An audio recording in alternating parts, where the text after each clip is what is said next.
Maybe if we can. Maybe if we can.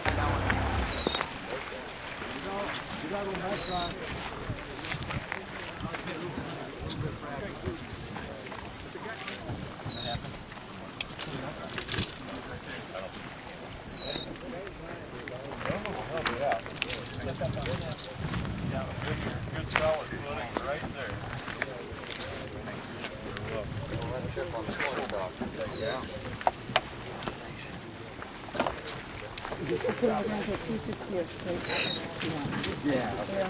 Bush, when you got him, you convinced him to trade over some of the money. Well, it was a conversation between the president and me and Jim Nussel, OMB director, former Congressman Nussel, and a number of phone calls back to Congressman Obie and Congressman Boehner, and it worked.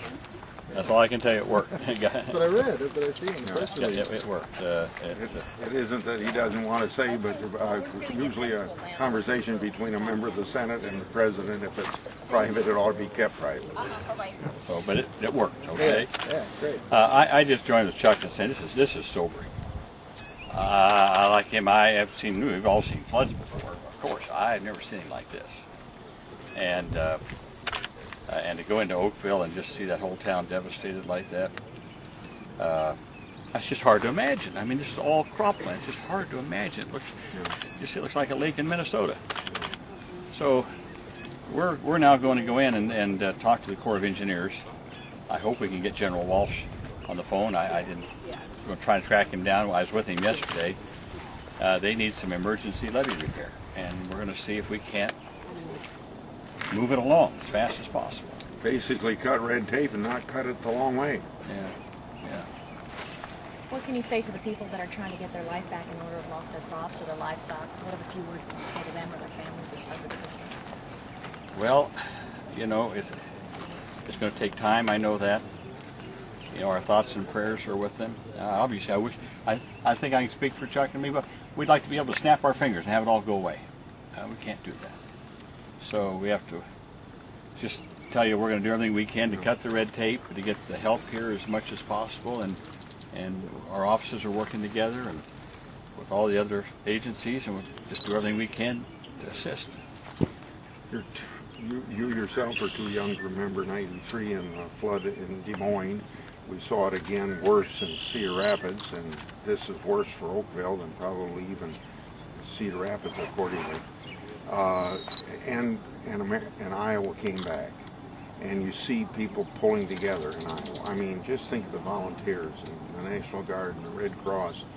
And we have these federal disaster programs that kick in once there's a declaration made, and most of these declarations are being made very quickly.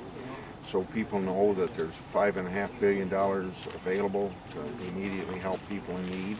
And then in addition to that, it'll be replenished if there's more money needed. In fact, as Senator Harkin said, we've already have, roughly $2 billion more that's being put in other programs other than just FEMA.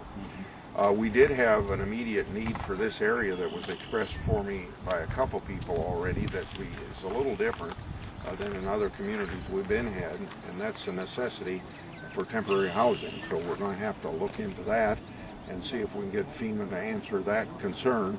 I suppose we need it quantified to some extent, but from at least two different people that seem to be on top of things, it's an immediate problem for this part of the state.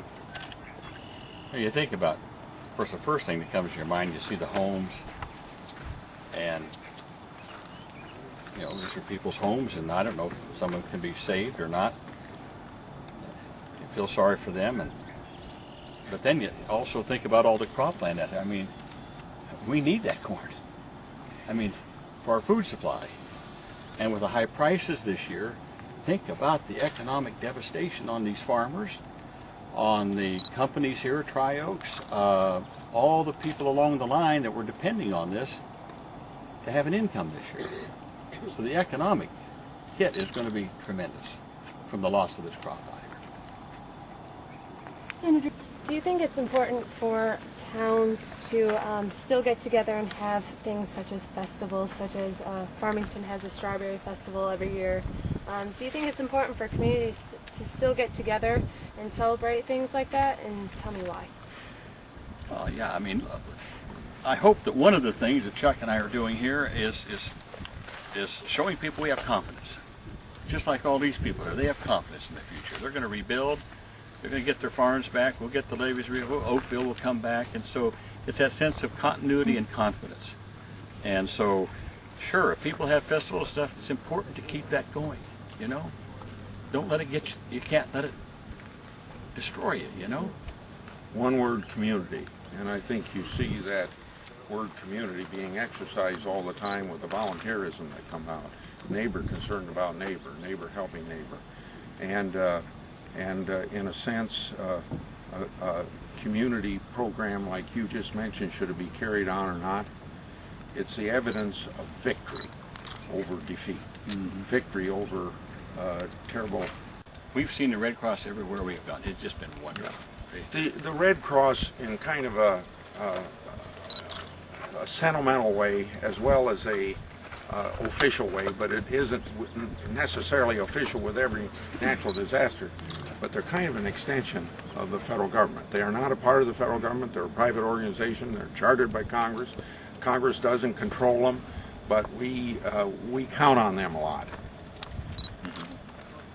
Thank you. Doug was telling us about all the people that came from different states that came here. Can I have Utah? Where are you from? Can I have Utah? Wow, North Carolina. North Carolina. Nebraska. My goodness. Yeah.